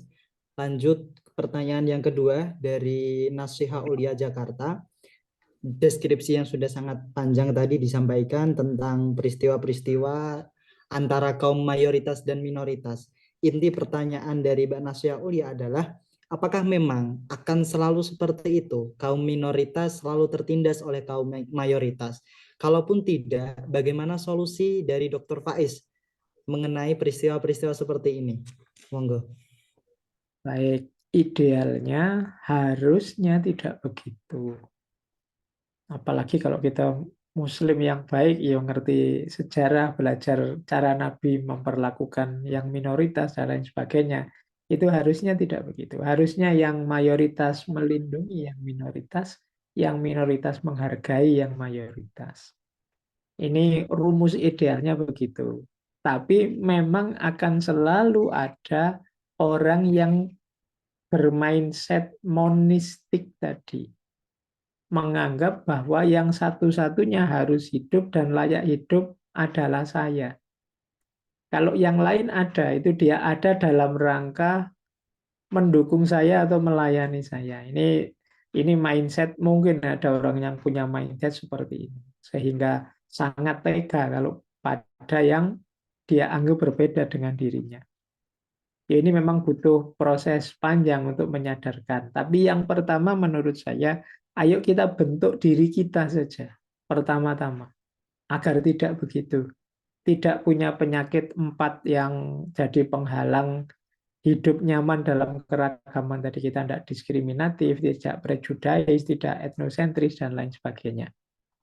Yang pertama apa yang paling penting? Ini berhubungan dengan pergaulan yang berbeda keyakinan, pergaulan yang berbeda kelompok, dan lain sebagainya. Ada kuncinya pergaulan antar manusia itu. Yang pertama adalah tumbuhkan rasa empati. Jadi, ayo latihan menghidupkan empati. Empati itu ketika kita menempatkan diri kita di posisi orang yang kita pahami. Jadi misalnya dengan agama yang berbeda, kita sangat tidak setuju, kalau bisa kita salah-salahkan, kita maki-maki betapa salahnya kepercayaan dia. Mau kita begitu. Tapi terus kita mengempati, iya ya, posisi dia kayak posisi saya terhadap agamaku.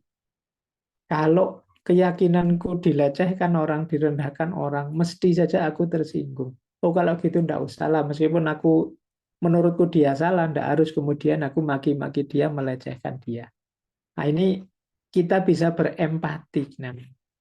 Jadi menempatkan posisi kita di posisinya dia. Nah yang kedua, mari kita lihat banyak sekali persamaan-persamaan di antara kita. Meskipun ada perbedaannya. Nah, cara berpikirnya begitu ya. Jangan dibalik. Di antara kita banyak sekali perbedaan meskipun ada persamaannya. Tapi ayo kita kedepankan persamaannya. Kita ini sama-sama bangsa Indonesia kok. Kita ini sama-sama orang Jawa misalnya. Atau sama-sama orang Sumatera atau sama-sama. Ini kan persamaan. Kita ini paling tidak, kita ini sama-sama manusianya kok. Kita ini sama-sama masih butuh uang juga kok. Kita ini banyak sekali persamaan kita kalau mau. Nah, lebih melihat persamaan akan mendekatkan kita. Tapi lebih melihat perbedaan, ya pasti akan selalu ada. Wong namanya pluralitas itu sunatullah. Kalau kita lebih melihat perbedaannya, ya kita akan semakin jauh. Jadi rumus kedua, ayo lebih fokus pada bahwa kita masih ada banyak kesamaan. Yang ketiga, penting juga kita ingat bahwa kita ini hidup bersama. Jadi hidup bersama itu saling mempengaruhi. Kalau tetangga kita kacau, rusak, itu jangan dikira akan berhenti di dia saja kacau rusaknya. Bisa nular ke kita. Maka penting kita bareng-bareng menjaga kondisi situasi hidup yang kondusif bersama. Maka jangan mengedepankan tadi ada pendekatan yang konflik tadi. Ya kita habis kalau pendekatan konflik, wong kita mau tidak mau hidup bersama, ya kita akan sengsara sendiri nanti. Maka yang penting ayo kita ingat kita ini punya kepentingan bersama karena kita hidup bersama. Yang terakhir jangan lupa tadi juga sudah sedikit saya singgung, hidup bersama itu kuncinya ruang publik yang sehat, komunikasi yang sehat. Kalau ini tidak terpenuhi, ya nanti terjadi seperti tadi, saling menghegemoni, saling mendominasi, yang kuat menzalimi yang lemah diam-diam ingin menusuk dari belakang yang kuat. Hidup yang seperti ini tidak akan nyaman pasti. Jadi wong Rasulullah itu, ini saya loncat ke pertanyaan ketiga langsung gini Mas Valen. Tadi monggo dokter. Rasulullah itu ketika mengawali membangun masyarakat Madinah yang tadi saya sebut piagam Madinah tadi, betapa Rasulullah itu juga menerima kehadiran bahkan agama yang berbeda, ya Yahudi, ya Nasrani, diterima semua hidup bersama. Kalau Rasulullah mau, saat itu dibikin pemerintahan, kalau bahasa politiknya teokrasi.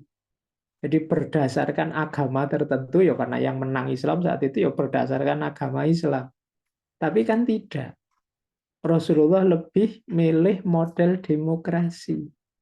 Dibikin fakta kesepakatan bersama. Boleh teman-teman baca piagam Madinah itu. Di situ tidak ada klausul bahwa satu-satunya agama yang benar yang kita ikuti di Madinah ini adalah Islam. Tidak ada. Dan juga tidak ada klausul hukum yang kita berlakukan di sini adalah hukum Islam. Tidak ada begitu. Rasulullah demokratis waktu di Madinah itu semua pihak dihargai. Bahkan ada banyak kasus misalnya ada Ali bin Abi Thalib berkasus sama orang Yahudi. Itu pun Rasulullah menilainya juga adil. Kalau yang salah memang Ali, ya Ali disuruh dihukum, dia kena sanksi. Rasulullah itu pernah punya hutang sama orang Yahudi. Orang Yahudi ini kesempatan, karena Rasulullah hutang pada dia, di banyak kesempatan dia maki-maki Rasulullah gara-gara hutangnya. Sampai Umar tersinggung.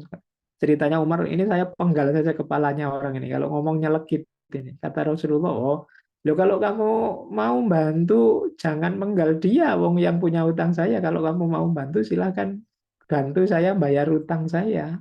Wong saya memang punya hutang pada dia. Nah, ini contoh-contoh ya banyak, teman-teman pasti lebih tahu lah contoh-contoh bagaimana adilnya Rasulullah. Termasuk tadi ada pertanyaan kewajiban bayar pajak. Jangan lupa semua aturan yang ada di Madinah sudah disepakati bersama. Jenisnya aturan apapun oleh warga Madinah. Nah, nanti bahkan ada suku-suku yang diusir, bahkan nanti ada suku yang dihukum dieksekusi karena sudah melakukan kesalahan berapa kali. Akhirnya ya bukan karena Nabi benci karena Yahudinya, tapi karena dia melanggar kesepakatan bersama tadi untuk hidup bersama dengan aman, nyaman, saling membantu di Madinah. Jadi tidak ada sentimen agamanya ya karena demi keadilan. Wong sudah disepakati bersama, kita saling mendukung, tidak saling mengkhianati demi kesejahteraan, kemakmuran bersama di Madinah, kok ada yang berkhianat. Itu pun awalnya diampuni, terus kedua masih nakal diusir, ketiga ya sudah. Ya karena kalau diampuni terus, ya nanti keadilan tidak tegak, orang meremehkan hukum. Nah itu salah satu contoh bagaimana hidup bersama yang setara, yang tidak saling curiga, yang saling mendukung, saling menguatkan. Ya memang PR kita semua untuk menebarkan gaya hidup semacam ini. Masih banyak saudara-saudara kita yang cara berpikirnya kalau pakai rumus tadi masih dogmatis. Jadi cara berpikir yang masih belum bisa menerima hadirnya yang lain. Satu lagi tadi dari Mas Rizky, Pak, gimana menyingkronkan antara lakum dinukum waliyatin dengan inat dina indallahil Islam. Inat dina indallahil Islam itu untuk kita sebagai muslim. Lakum dinukum waliyatin itu konteksnya dalam pergaulan antar agama. Jadi ini konteksnya berbeda. Jadi yang satu konteks keimanan kita yang harus kita yakini bahwa satu-satunya agama yang benar ya Islam. Itu kan versi kita. Ayat ini tidak akan diterima oleh orang beragama yang lain. Jadi ini untuk kita yang meyakini agama Islam itu kita harus mantap bahwa satu-satunya agama yang diridhoi Allah ya Islam.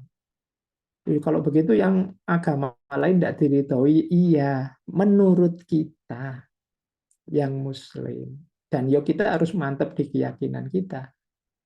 Ada orang lain yang tidak yakin begitu, ya monggo saja, itu keyakinannya mereka. Kalau ada yang begitu, kita gimana, Pak?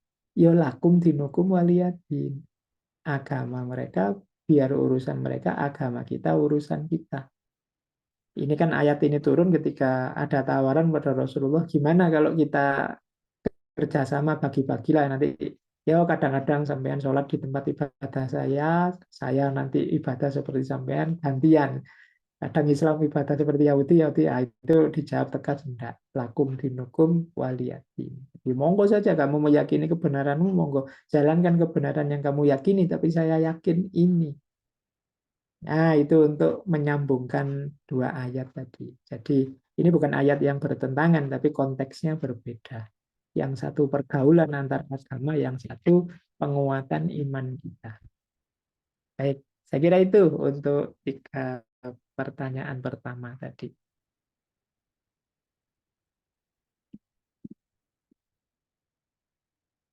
Monggo saya Baik, kembalikan. nggih. Kita tambah satu pertanyaan lagi, nggih, Dokter, dari tadi yang sudah angkat tangan dari tadi SMPN 40 Batam. Monggo, silakan menyampaikan pertanyaannya. Alhamdulillah. Siap. Iya. Terima kasih Mas Muhammad Valentino Saputra sebagai moderator yang keren, dan yang saya hormati Bapak Dr. Farudin Faiz. Malam ini luar biasa buat saya. Saya itu orang yang selama ini ngefan banget sama Pak Dr. Farudin Faiz. Nggak pagi, siang, sore, petang, saya selalu membutuhkan ilmu-ilmu yang Bapak Farudin sampaikan.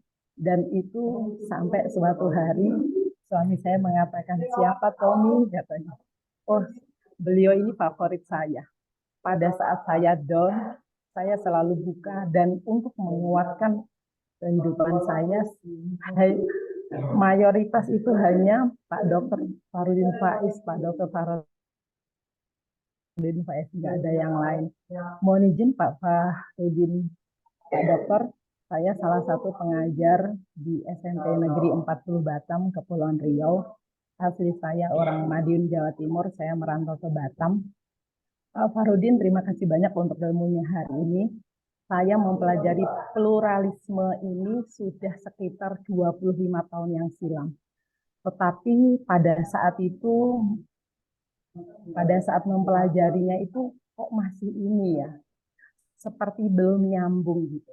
Tetapi malam hari ini menerima ilmu dari Bapak Farudin, betul-betul seperti ini pluralisme tuh semakin akhirnya semakin jelas. Dan saya sekali lagi terima kasih banyak pada Pak Farudin yang sudah banyak memberikan atensi ilmu yang bermanfaat untuk kita semua. Besar harapan saya untuk PPMI Maroko ini next time bisa mendatangkan Pak Farudin lagi di acara-acara seperti ini dengan tema yang berbeda. Kurang lebih itu, terima kasih. Saya berharap dan berdoa untuk Bapak Dokter selalu sehat dan mahasiswa-mahasiswanya. Bahkan saya secara pribadi selalu berdoa untuk ketiga anak saya supaya nasibnya tidak jauh dengan Bapak Farudin Faiz yang Masya Allah ilmunya luar biasa.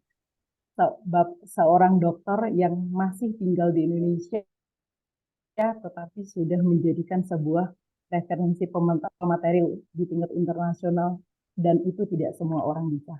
Sekali lagi terima kasih untuk Bapak Farudin Faiz. Bapak selalu sehat, makin berkah ilmunya, dan kebermanfaatnya akan dirasakan oleh orang banyak. Kurang lebih saya mohon maaf. Assalamualaikum warahmatullahi wabarakatuh. Waalaikumsalam warahmatullahi wabarakatuh. Ternyata tidak pertanyaan Dokter, melainkan curahan hati. Terima kasih. Amin. Ya.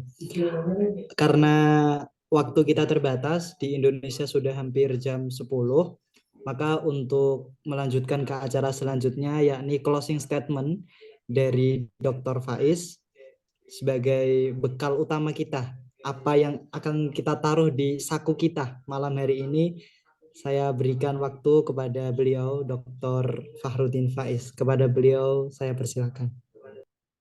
Baik, saya tidak tahu nanti closingnya nyambung dengan materi tadi atau tidak, tapi yang jelas teman-teman yang pertama semoga tidak berhenti belajar ya. Karena ini anak-anak muda saya lihat potensial semua, kalian harapan bangsa. Jadi seriuslah, mumpung ada kesempatan, ada waktu, apalagi yang sedang belajar di Maroko, mungkin kalian lebih punya banyak kesempatan untuk mengembangkan diri, distraksinya lebih sedikit. Mungkin kalau di Indonesia godaannya lebih banyak. Maka manfaatkan momen itu untuk tambah belajar terus, asah diri kalian, bikin diri kalian senantiasa terbuka, tidak tertutup. Jadi seperti semangat plural tadi, bahwa sadarilah bahwa hidup ini luas dan beragam. kebenaran-kebenaran yang mungkin sudah teman-teman yakini, teman-teman temukan sejak lama, itu harus diperluas lagi, diperdalam lagi, biar teman-teman mungkin bisa punya wawasan-wawasan baru dari perspektif yang berbeda. Karena seperti kita pahami di awal tadi, hidup ini plural. Bahkan plural tidak dalam arti banyak, tapi terus berkembang, terus berubah. Ada kalanya yang kemarin itu positif, besok bisa jadi negatif karena perkembangan zaman itu. Kalau kita tidak terbuka, kita sering pontang-panting sendiri. Kayak misalnya kemarin waktu pandemi, tiba-tiba saja datang COVID, datang pandemi. Banyak kebenaran-kebenaran yang kita yakini kemudian jadi itu bolak-balik. Kalau sebelumnya ke masjid itu utama, tapi begitu ada pandemi, justru di rumah lebih utama. Ini kayak gini nanti kita akan ketemu dalam hidup kita. Maka semoga teman-teman tetap terbuka. Jangan lupa visi utama dari tema yang kita bahas malam hari ini sebenarnya adalah visi kemanusiaan sekaligus visi ketuhanan. Visi kemanusiaan itu oleh Allah kita dianugerahi sekaligus diamanati situasi plural yang beragam. Jadi menjadi tanggung jawab kita kemudian untuk memberi respon yang tepat, yang pas. Seperti tadi sekilas saya singgung, mungkin di antara pertanyaan Allah besok pada kita, ya dalam menghadapi keragaman hidupmu apa yang kamu lakukan? Ada enggak hak orang lain yang kamu langgar? Ada enggak kesalahan-kesalahan yang kamu lakukan dan lain sebagainya? Itu pentingnya teman-teman memahami prinsip-prinsip tadi, dan alhamdulillah kita yang di Indonesia ada banyak norma-norma moral yang membantu kita untuk menghidupkan pluralitas dengan positif, seperti tadi ada Bhinneka Tunggal Ika, Pancasila, termasuk visi gotong royong. Jadi sekali lagi, jangan lupa tetap belajar, update diri terus-menerus, kembangkan diri terus-menerus, kapanpun dan dimanapun sampai besok. Saya akhiri sekian dari saya, kurang lebihnya mohon maaf, karena kalau di sini sudah malam, mungkin tadi ngomongnya agak setengah-setengah ngantuk ya. Tapi kalau teman-teman mungkin masih seger, kalau di Maroko masih siang. Baik, saya kira itu. Wassalamualaikum warahmatullahi wabarakatuh. Waalaikumsalam warahmatullahi Waalaikumsalam warahmatullahi wabarakatuh. Waalaikumsalam Mohon izin Dr. Farudin Faiz, jika diperkenankan pihak PPI Maroko ingin meminta materi PPT supaya bisa di-share ke teman-teman webinar. Iya, saya kirimkan coba ya. Terima Monggo. kasih sebesar-besarnya.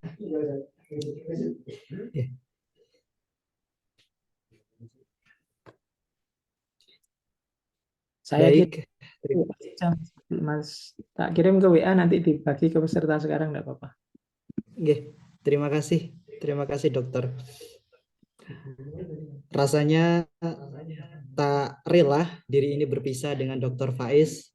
Banyak sekali ilmu yang kita dapat dari beliau. Jika saya boleh merangkum, kiranya semuanya itu inti. Jadi tidak bisa saya rangkum karena semuanya itu adalah inti. Oleh karena itu, satu hal yang benar-benar saya dapat dari seminar kali ini, beliau tadi menyampaikan keberagaman meniscayakan persatuan. Jadi dari pluralitas itu akan menjadi power bagi kita, khususnya masyarakat Indonesia, menghadapi era degradasi moral, menghadapi zaman yang semakin hari semakin tidak jelas mana yang benar, mana yang salah. Maka sangat pas sekali apa yang dikatakan oleh Dr. Farudin Faiz, bahwa keberagaman bukan menjadi alasan untuk kita saling bermusuhan. Justru sebaliknya, keberagaman adalah suatu hal yang meniscayakan persatuan. Saya, Muhammad Valentino Saputra, sebagai moderator, mohon maaf apabila ada kesalahan dari awal hingga akhir. Sebelum kita akhiri, alangkah baiknya kita berdoa. Semoga apa yang kita dapat pada kali ini bermanfaat untuk diri kita, agama, dan juga bangsa. Semoga Dr. Faiz senantiasa diberikan kesehatan, diberikan panjang umur, agar senantiasa bisa membimbing kita semua menjadi insan-insan yang semakin hari semakin meningkat kualitas keilmuan dan pribadinya. Untuk doa kami mohonkan barokahnya kepada beliau Saudara Muhammad Khalilur Rahman untuk memimpin doa. Kepada Saudara Khalilur Rahman kami persilakan. Baik, terima kasih. Sebelumnya, Assalamualaikum warahmatullahi wabarakatuh. Mohon izin Pak Dokter, mari kita berdoa bersama-sama semoga diskusi pada malam hari ini waktu Indonesia dan siang hari waktu Maroko menjadi ilmu yang bermanfaat dan selalu kita amalkan. Bismillahirrahmanirrahim. Alhamdulillahirabbil alamin, hamdan yafi ni'amahu kafi mazidah. Ya Rabbana lakal hamdu kama yanbaghi li jalali wajhika wa li'azimi sultanik. اللهم صل على سيدنا محمد صلاة تنجينا بها من جميع الأهوال والآفات وتقضي لنا بها جميع الحاجات وترفعنا بها عندك أعلى الدرجات وتبلغنا بها أقصى الغايات من جميع الخيرات في الحياة وبعد الممات. اللهم اغفر لنا وارحمنا وارض عنا وتقبل منا وأدخلنا الجنة ونجنا من النار. اللهم اصلح لنا شأننا كله.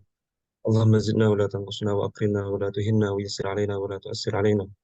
اللهم يا ميسر كل أسير ويا جبر كل كسير ويا صاحب كل فريد ويا مني كل فقير ويا مقوي كل ضعيف ويا مأمن كل خائف يسر علينا كل عسير فتيسر العسير عليك يسير. اللهم زدنا علما وارزقنا فهما. ربنا لا تزغ قلوبنا بعد إذ هديتنا وهب لنا من لدنك رحمة إنك أنت الوهاب. ربنا آتنا في الدنيا حسنة وفي الآخرة حسنة وقنا عذاب النار. وصلى الله على سيدنا محمد وعلى آله وصحبه وسلم. سبحان ربك رب العزة عما يصفون وسلام على المرسلين والحمد لله رب العالمين. الفاتحة. أعوذ بالله.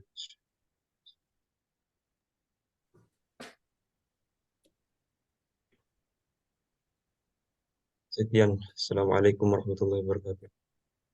Waalaikumsalam warahmatullahi wabarakatuh. Terima kasih kami Waalaikumsalam sampaikan. warahmatullahi wabarakatuh. Terakhir, saya ucapkan terima kasih, beribu-ribu terima kasih kepada Dr. Fahrudin Faiz telah menyempatkan waktunya untuk belajar bersama di webinar internasional kali ini. Terima kasih juga kepada teman-teman semua nih yang di Indonesia rela begadang, yang di Maroko juga rela nggak tidur siang. Semoga pertemuan kita dengan Dr. Faiz ini menjadi awal sababiah keberkahan kita di masa-masa yang akan datang. Semoga di Indonesia nanti kita bisa kumpul sowan kepada Dr. Faiz di Jogja. Saya Muhammad Valentino Saputra pamit undur diri. Intajid aiban fasuddal khalala jalla man la aiba fihi wa ala. Wassalamualaikum warahmatullahi wabarakatuh. Waalaikumsalam warahmatullahi wabarakatuh. Waalaikumsalam. Terima kasih banyak Pak Faiz, sehat selalu. Thank you Kak Valentino. Monggo silakan bisa meninggalkan ruang Iya. Zoom. Makasih Salam banyak Bang Mas Saleh. buat sekretarisnya PPI Maroko. Mohon izin, terima kasih banyak semuanya.